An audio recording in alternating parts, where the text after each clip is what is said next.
오늘 우리가 읽은 말씀은 바울 사도가 고린도인들에게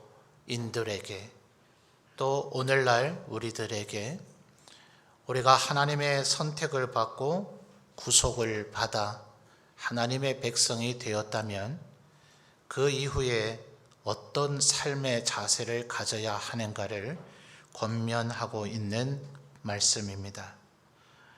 오늘 우리가 읽은 4절의 단락 가운데서 가장 중심 주제가 되는 단어는 25절 중반절에 나타나는 절제라고 할 수가 있을 것입니다. 이 절제는 우리가 알고 있는 대로 갈라디아서 5장 22, 23절에서 나타난 성령의 9가지 열매 중의 최절정이죠. 신학자들은 그 성령의 열매라는 단어가 복수로 되어 있지 않고 단수로 되어져 있음을 주목합니다. 그 9가지가 별개의 것들이 아니라 성령의 열매 안에 나타나는 9가지 속성 혹은 그 9개의 단계를 거쳐 나타나게 되는 것이라고 이해하고 있습니다. 그러니 우리가 주님의 자녀가 되어 하나님의 백성이 되었고 또 성령 충만함이 우리에게 임재되어지고 성령의 기름 부으심이 우리에게 있다면 우리는 이 세상의 삶을 살아가는 동안 비록 온전하고 완전하지는 못하다 할지라도 절제하는 삶을 이루어갈 수 있어야 할 것입니다. 절제라고 하는 단어의 의미를 아주 다양한 각도에서 생각해 볼 수도 있겠지만 오늘 우리가 읽은 단락 속에서의 절제의 의미는 이 세상 살아가는 동안 하지 말아야 될 일들을 과감하게 제거해 버리고 하나마나 한 일들 하든 안 하든 별 우리에게 이익과 소망이 없는 일들까지도 제거해 버리고 오직 하나님 앞에 영광 돌리고 은혜와 축복을 받을 수 있는 그 일들에만 주목해야 되고 집중해야 됨을 권면하는 데 사용되어지고 있습니다. 도대체 어떤 일을 무엇을 위해서 우리가 절제하고 집중해야 될 것인가? 바울 사도는 24절, 25절에 2가지로서 비유적으로 설명하고 26절에서 그걸 다시 반복합니다. 24절, 25절에 2가지가 무엇인가 한번 살펴볼까요? 24절에서는 무엇을 얘기하죠? 운동장에서 다름질하는 자들. 로마 제국이 그리스 헬라를 계승한 제국이죠. 그래서 이미 이때에 고대 올림픽이 이루어지고 있었고 그 올림픽 경기의 꽃은 마라톤이죠. 그래서 이 운동장에서 다름질하는 것은 바로 그 올림픽의 마라톤을 염두에 두고 하는 표현이라고 볼 수가 있습니다. 자, 그런데 24절에 보면 운동장에서 다름질하는 사람들이 한두 명이 아니죠. 다 달릴지라도 중반절에 오직 무엇을 받는 사람요?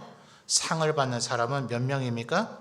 한 사람밖에 되지 못한다. 그러니 고린도인들에게 뭐라고 권면하죠? 너희도 상을 받도록 이와 같이 다름질하라. 자, 이 말을 오해해서 우리 점천제일교회 성도들 가운데 상 받는 사람은 한 명인가 보다. 그게 아니고요. 올림픽 경기의 시스템이 1등 하는 사람에게만 월계관을 씌워주니 우리도 그런 사람이 되도록 최선의 노력을 경주하라는 겁니다. 자, 25절에는 또 다른 운동 경기를 가지고 묘사하죠. 이기기를 다투는 자, 다툰다 하는 표현이 나타났고 26절에서 다시 바울 사도가 그것을 24, 5절에서는 고린도인들, 너희라는 단어가 계속 나오죠. 24절과 25절에는. 그러나 26절에는 이제 대상을 바꿔서 그러므로 나는 이라고 얘기를 하면서 4, 5절에서 얘기한 것을 다시 반복하는 겁니다. 다름질하기를 나왔죠. 그리고 중반 하반절을 보면 싸우기를 이라고 표현을 하고 있기 때문에 25절에 이기기를 다툰다 하는 것은 싸움을 얘기합니다. 운동 경기 중에 싸우는 게 뭡니까? 격투기죠. 이 올림픽 상황에서는 권투와 레슬링을 의미하는 겁니다. 자, 그것을 하기 위해서 25절 모든 일을 뭐 합니까? 절제해야 되죠. 최근에 일본에서 올림픽이 벌어져서 아마 관심을 갖고 보신 분들은 어떻게 해야 금메달을 딸 수 있는가 아마 많이 보셨을 것입니다. 어떤 권투 선수 챔피언이 이런 말을 했다 하죠. 챔피언은 링 위에서 결정되는 것이 아니고 거기에서 확인될 뿐이다. 자, 링 위에 올라간 다음에 거기서 이제 내가 챔피언 돼 봐야지 이렇게 마음 먹으면 됩니까? 안 되죠. 그때는 이미 늦었어요. 링 위에 올라가기 전에 부지런히 줄넘기도 하고 또 달리기도 하고 또 정확하게 타격해서 때릴 수 있는 손 동작도 연습을 하고 또 그 손이 손방망이가 되면 안 되잖아요. 손에 파괴력이 있도록 근력 운동도 하고 뭐 이런 일련의 모든 운동들을 다 하고 나서 링 위에 올라가야 챔피언으로서 인정이 되는 것이지 그 링 위에서 만들어지는 것이 아니다 하는 거예요. 그러니 모든 운동 경기가 그렇습니다. 마라톤도 그렇고 레슬링이나 권투도 그렇고 양궁도 그렇고 야구도 그렇고 그 경기가 진행되는 그때에만 최선을 다해야 되는 것이 아니라 제대로 된 성적을 내고 싶은 운동선수라면 시합 전날은 모든 걸 절제하죠. 쓸데없이 음주 가물을 이렇게 누리지도 않고 또 구단이나 사회에서 그 많은 일들을 하지 않고 최근에 운동선수들이 그런 일을 하지 않아야 되는 일들을 해가지고 아예 선수 생명이 끝나버렸죠. 이제 그런 일들을 지금 충분히 우리가 이해할 수가 있을 겁니다. 단순히 운동 경기를 하는 그 순간만이 아니라 그 이전부터 평상시에 제대로 된 기량을 옮기기 위해서는 늘 언제나 최상의 컨디션을 갖도록 또 그 운동 경기에 역량이 나타나도록 끊임없는 연습이 마지막 그 결정적인 순간에 그들로 하여금 면류관을 얻게 한다 하는 거죠. 25절 하반절에 보시면 이런 운동선수들은 안타깝지만 그들은 결국 썩을 승리자의 관입니다. 이 고대 올림픽은 월계수, 개수나무의 이파리를 가지고 월계관을 만들어서 씌워줬죠. 그래봐야 나무 가지와 이파리입니다. 그러니 며칠 가겠습니까?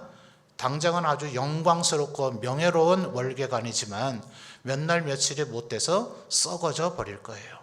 그러나 하나님께서 우리에게 씌워주실 그 면류관을 25절 하반절에 뭐라 얘기합니까? 우리는 썩지 아니할 것을 얻고자 한다. 영어 성경들은 더 멋있게 표현했는데요. 우리의 관은 영원토록 변하지 않을 것이다. 이렇게 표현을 하고 있습니다. 그러니까 지금 바울 사도가 뭐 해야 된다는 거예요? 고린도인들이나 또 오늘날의 우리 하나님의 백성들, 우리 점천제일교회 성도들이나 이미 구원은 받았으나 하나님 앞에 영광 돌리고 은혜와 축복을 받으려면 모든 영역에서 최선을 다해야 되는데 최선을 다하려면 반드시 하지 말아야 할 일은 하지 않고 하나마나 한 일도 하지 않고 하나님께서 기뻐하시고 영광 돌릴 일을 집중해서 그것에 최선을 다하는 절제가 우리에게 필요하다 하는 거예요. 그런데 24절과 25절은 이런 일반적인 원칙을 얘기했다면 26절에서 바울 사도는 좀 더 아주 중대한 얘기를 하고 있습니다. 자, 여러분이 26절 다시 한번 읽어봐 주실까요? 시작.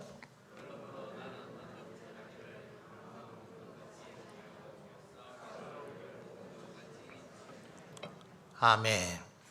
자, 26절 상반절에 다름질하기를 뭐같이 안 한다고요? 향방이라 그랬죠. 이제 성경은 예전에 사용되던 단어들을 개역 개정을 하면서 이런 것들도 좀 바꿔줬으면 좋겠는데 무슨 말일까요? 향방이라고 하는 단어를 앞뒤 글자를 바꿔 보십시오. 뭡니까? 방향이죠. 예, 그렇게 이해하시면 가장 쉽습니다. 자, 이 상반절에 있는 다름질하기를, 그래서 24절에 운동장에서 다름질하는 자들을 다시 지금 바울 사도가 언급하는 거라 그랬죠. 자, 이거 마라톤이라고 얘기했습니다만 쉽게 100m 달리기라고 한번 생각을 해보세요. 아마 아직까지는 제일 빠른 사람이 우사인 볼트입니까? 그 이후에 누가 나왔는지 제가 잘 모르겠습니다만 그분이라 하더라도 100m 달리기를 하려면 출발선이 있고 각 선수들이 뛰어야 되는 선을 그어 놓겠죠. 그리고 결승선이 있을 거예요. 다른 모든 선수들은 결승선을 향해서 뛰어가고 있는데 아무리 우사인 볼트 아니라 누구라 하더라도 역방향, 반대 방향으로 뛰어가든지 아니면 전혀 다른 엉뚱한 방향으로 뛰어간다면 아무리 빠르게 다른다 한들 1등할 수 있습니까? 없습니까? 없죠. 그래서 모든 일에 절제하고 운동 경기가 시작되기 전부터 철저한 준비를 했다 하더라도, 절제를 했다 하더라도 가장 마지막 순간에 제일 중요한 것은 향방, 뭐라고요? 방향, 집중, 초점을 맞추는 것이 제일 중요하다 하는 거예요. 26절의 하반절도 마찬가지죠. 싸우기를 이번에는 어떻게 하면 안 된다고요? 허공을 치면 안 된다고요. 권투, 레슬링을 의미하는 거라 했습니다. 유도도 비슷하죠. 모든 격투기들이 그런데 내가 상대방을 어떻게 제압할 것인가를 훈련함과 못지않게 또 뭘 훈련해야 됩니까? 권투라면 상대방이 나를 때리고자 하는 그 주먹을 어떻게 피할 수 있는가, 앞뒤 좌우로 몸을 빠르게 움직여서 그 주먹을 피하는 훈련을 많이 하죠. 잘 훈련된 그 선수에게는 내가 아무리 빠르게 때리는 기술을 연마했다 하더라도 결국 그 공격하는 사람은 허공을 치는 꼴이 될 거예요. 이길 수 있겠습니까? 못 이기죠. 허공을 쳐서는 절대로 이기지를 못합니다. 결국 26절의 이 두 표현, 향방 없는 것 같이 아니하고 허공을 치는 것 같이 아니한다, 이 말은 집중력 또 혹은 초점, 포인트를 맞추는 그것을 의미하고 있는 것입니다. 그러니 우리의 삶에 하나님을 향해서 우리가 영광 돌리며 살아가고자 한다면 반드시 이렇게 집중하는 것이 필요합니다. 이제 오늘부터 우리가 본격적으로 7주간 동안 153 축복 전도 운동을 하게 될 터인데요. 이 전도도 마찬가지이고 또한 기도도 마찬가지입니다. 그래서 이 26절을 가지고 우리의 믿음의 형제들은 기도의 영역에서 일명 표적 기도라든지요, 아니면 화살 기도라고 하는 표현을 만들어냈습니다. 이번 올림픽에서도 우리나라 대표적인 그 강국인 양궁이 아주 성적을 거두었지 않아요? 그런 거 마찬가지죠. 정확한 그 초점을 맞춰서 그 관역을 맞추지 않으면 아무리 화살을 날릴 줄 아는 기술을 습득했다 하더라도 아무런 효과를 내지를 못하죠. 방향에 정확히 맞춰서 허공을 치지 아니하고 정확한 초점을 맞추어내는 그런 기도, 그런 전도가 필요하다 하는 것입니다. 그러므로 지난 주간에 이어서 이번 주간까지 우리 성도들이 집중해야 되는 것이 바로 작정입니다. 작정. 여러분, 디모데서를 보면 디모데에게 바울 사도가 권면할 때에 하나님께서는 천하 모든 사람이 구원받기를 원하신다 그러셨어요. 그러니 만약 우리가 그 말씀만 생각을 해서 하나님 앞에 하나님 이 문경 점천 사람들이 다 예수 믿게 해주십시오 라고 기도한다면 대단한 믿음인 것 같고 대단히 하나님 앞에 거룩하고 경건한 것 같지만 실상은 대단히 무책임한 기도다 하는 거예요.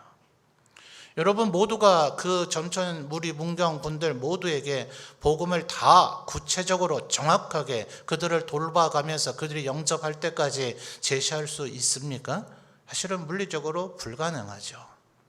여러분 우리의 교리 또한 그렇습니다. 우리는 예수님께서 천하 모든 인간을 위해서 십자가에 달려 죽으셨다고 믿습니다. 그러나 제가 여러 차례 여러분에게 선교 도중 언급하셨습니다만 네덜란드 도르트에서 알미니안주의자들이 5가지 질문을 한 것에 대해서 우리 칼빈주의 개혁주의자들이 그것에 대한 대답을 한 것, 그것이 웨스트민스터 신앙 고백서 못지않게 우리 장로교의 중요한 교리적 표준 문서인 도르트 신경입니다. 자, 그것에서 예수 그리스도의 이 인류를 향한 속죄가 제한적 속죄라 했습니까? 무제한적 속죄라 했습니까? 제가 여러 차례 질문을 드렸었는데 초창기에는 우리 성도님들이 안타깝지만 예수님의 그 사랑을 너무나 그것에만 초점을 맞춰 생각한 나머지 무제한적 속죄라고 답하는 분들이 제법 많았어요. 정답은 뭐예요? 제한적 속죄란 말입니다. 왜 그래요? 지금 디모데서에서 분명히 하나님은 천하 모든 인간이 구원받기를 원한다 하셨고, 또한 예수 그리스도의 십자가의 보혈의 은혜는 우리 모든 인간들에게 효력을 미칠 터인데, 왜 예수님의 속죄가 무제한적 속죄가 아니고 제한적 속죄가 되느냐 말이에요. 에베소서 1장에서 바울 사도가 또 중대한 무엇을 얘기했습니까? 하나님께서는 우리 천하 모든 인간들 가운데 그 어떤 누군가를 창세 전에 선택하기로 예정하셨다는 거예요. 이 선택이라고 하는 단어 자체가 이미 선택되지 않은 그 누구를 염두에 두는 표현이기 때문에 신학자들, 어거스틴과 칼빈으로 이어지는 신학자들은 선택은 반드시 유기가 있음을 얘기한다. 그래서 어거스틴이 먼저 얘기하고 칼빈이 계승한 하나님의 그 예정론, 바울 서신에 나타난 예정론을 선택과 유기로 나눠진다 하여서 이중 예정이라고 표현합니다. 그러니 온 인류가 다 언젠가는 구원받을 것이다. 이 생각이 확장이 되어져서 천국은 영원할지라도 지옥의 형벌은 영원하지 않을 것이다. 언젠가는 온 인류 모두 다가 다 구원받아 다 천국에 가게 될 것이다 라는 일명 유니테리안리즘이라고 하는 이단까지도 만들어지게 됐어요. 그러면 아무 의미 없잖아요. 이 세상에서 하나님을 믿고 살 이유도 없고 거룩한 행실로 살 필요도 없고 내가 지옥의 형벌과 고통을 감내할 자신만 있다면 내 멋대로 살다가 지옥에 몇천 년 좀 뒹굴다가 언젠가는 천국으로 갈 터이니 굳이 지금 예수 믿고 헌신하고 충성할 이유가 어디에 있어요? 성경은 그 어디에서도 그런 얘기를 하고 있지 않습니다. 예수 그리스도를 믿는 자에게는 영생이, 주님을 끝까지 거역하고 불순종하는 이들에게는 영벌이, everlasting sins가 주어지게 될 것이라고 성경은 분명히 우리에게 이야기하고 있어요. 그러니 어차피 온 인류가 다 구원받지를 않습니다. 우리 문경 점천 시민이 다 구원받았으면 얼마나 좋겠습니까마는 그가 누구인지는 우리는 알지 못하나 창세전에 분명히 하나님은 예정하시고 선택하셨습니다. 그러니 우리는 뭐 해야 돼요? 모든 문경 시민이 다 구원받게 하옵소서 하는 기도는 마치 26절에서 얘기하는 향방 없이 목표점도 없이 아무 방향으로 그냥 뛰어다니는 꼴과 같은 거예요. 한번 생각을 해보세요. 우리 유치원 정도 되는 어린아이가 운동장에 가면 얼마나 신납니까? 애들 어느 방향으로 뛰어요? 이리 뛰고 저리 뛰고 요리 뛰고 저리 뛰는데 그렇게 달려서 결승선에 도착할 수 있겠어요? 절대로 안 되는 거죠. 손을 허공을 향해서 아무리 휘저은다 한들 그 주먹이 마이크 타이슨이었나요? 핵주먹이라고 불려지는 그 사람이라 한들 허공을 아무리 두드려 팬들 조금의 타격이라도 줄 수 있겠냐고요. 그런 것은 아무 효과도 아무 의미도 없는 것이다 하는 거예요. 그러므로 우리가 한 명이라도 복음을 전하기를 원한다면 먼저 작정하고 그들을 위해서 기도하는 것이 필요한 것입니다. 또 한 가지는 우리 성도님들 아마 저와 함께 신앙생활하면서 지난 11년간 그래도 무던히 제가 틈틈이 다른 성경도 가르치고 공부해야 되기 때문에 그것을 늘 붙잡고만 있을 수는 없었으나 우리 한국 사회에서 하고 있는 전도의 표준 방법들, 예컨대 사형리나 글 없는 책이나 전도 폭발이나 대부분의 모든 전도 방법들은 우리 성도들과 함께 공부하고 훈련을 했습니다. 어떠세요? 이제는 능숙하게 그 복음을 전하실 수 있겠습니까? 누구를 만나든지 한 1분, 3분, 5분 안에 우리가 무엇을 믿고 있는지, 왜 당신에게 복음을 전하고자 하는지 복음의 핵심을 요약해서 과연 전할 수 있겠냐고요. 아마 1년에 우리가 이 가을에 7주간 정도를 집중해서 하다 보면 작년에 내가 분명히 열심을 다해 복음을 전했었는데도 또다시 올해가 되면 기억도 흐릿하고 자신감도 떨어지고 또 설명할 수 있겠나 이런 생각도 있으신 분도 계실 거예요. 그러나 만약 이 자리에 있는 분이 능숙하게 그 복음을 효과적으로 전할 수 있다고 하더라도 사람들이 코로나 이전 사회에서도 우리 얘기를 들어줍니까?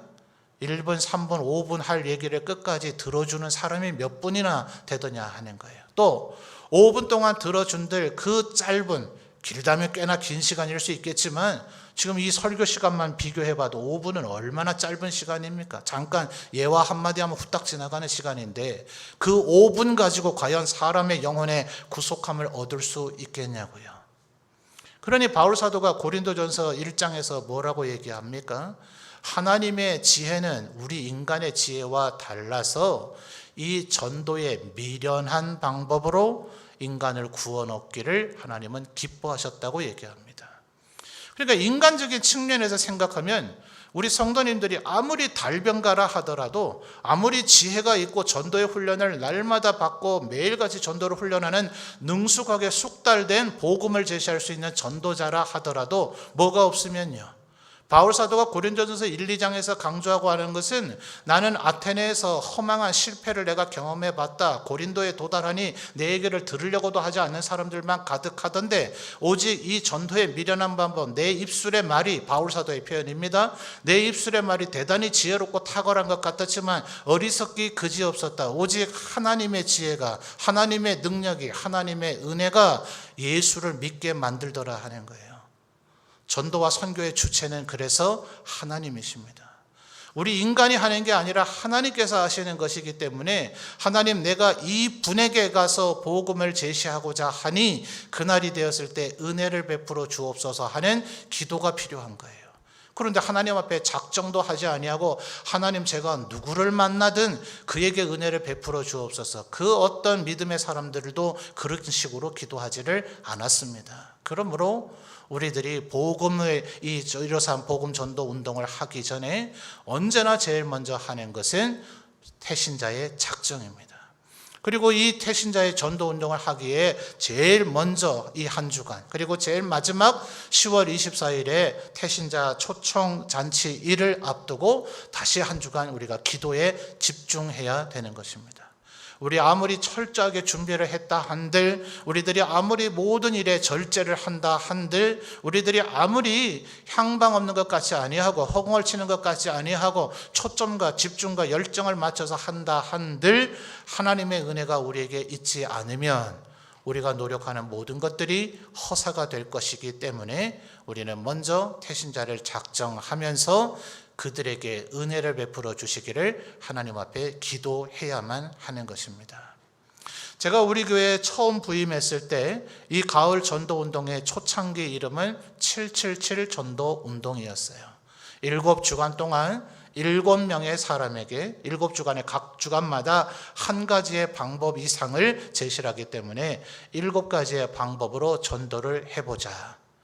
그러나 정말 열심을 다해 액면 그대로 순종하면서 해본 우리 장로님들 몇 분께서 한 주간에 7명을 만나는 일조차도 쉽지는 않습니다 하는 고백을 하시고, 그래서 우리 성도들이 하지도 못할 것을 자꾸 합시다라고 권유하기보다는 숫자를 조금 줄여서라도 그래도 해볼 수 있는 그런 숫자를 제시하는 것이 더 좋지 않겠습니까 해서 한 사람이 몇 명을요?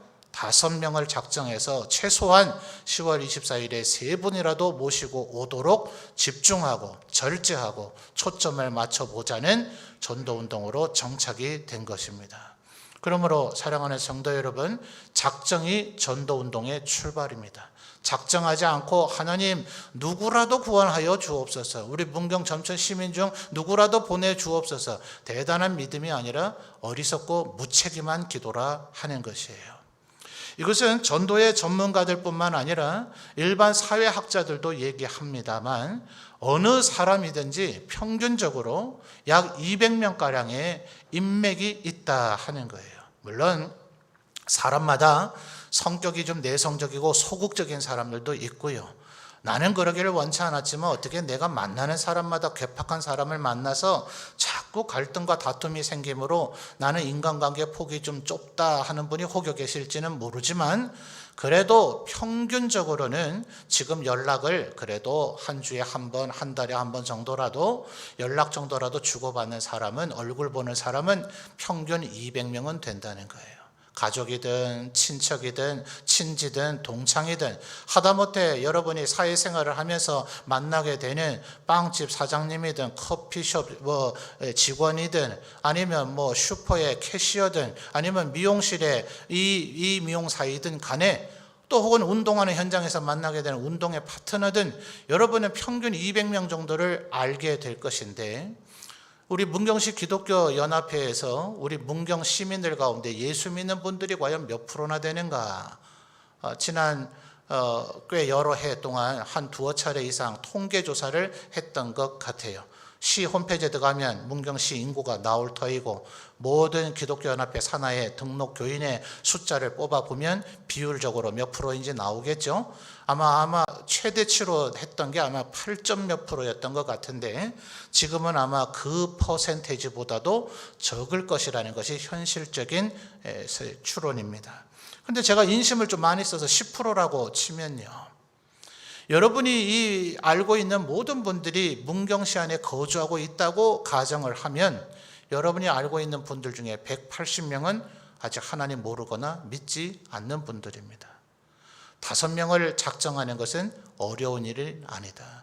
내가 하겠다고 하는 마음의 의지만 있으면, 오늘 바울 사도가 얘기하는 것처럼 이기기를 다투고 운동장에서 다름질하면서 내가 반드시 1등해서 한번 상을 받아보겠다는 마음의 열정이 있으면, 그래서 모든 일을 절제하면, 그리고 향방 없는 것 같이 아니하고 허공을 치는 것 같이 아니하고 초점을 맞춘다면 우리에게 불가능한 일은 아니다 하는 것입니다. 여러분, 오늘 한번 이미 지난 주간에 예비 작정 주간 동안 태신자를 작정한 분들도 계실 터인데, 작정하지 않고 하는 기도는 아무런 의미가 없다. 제가 부교육자 시절에도 6교회를 거치면서 모든 교회에서 전도 담당 사역자를 했었습니다. 해마다 이런 전도 운동은 늘 했었어요. 우리 한국 안에서 지금 벌어지고 있는 모든 전도 운동은 담임 목사님들께서 계속 가서 훈련 받아오게 만드셔서 다 가서 훈련을 받았고, 그것에 대한 공통 분모로 만든 것이 우리 교회 현재 하고 있는 153 축복 전도 운동입니다. 누가 10월 24일과 같은 초청일에 어떤 분을 모시고 올 수 있는가? 물론 여러 처지와 형편 이유가 있어서 태신자 작정을 미처 못했다가 그날 뜻밖의 하나님의 은혜로 어떤 분을 모시고 오는 분들도 있어요. 그러나 확률적으로는 태신자로 작정된 분들 가운데 절대 다수가 그날 초대되어져 옵니다.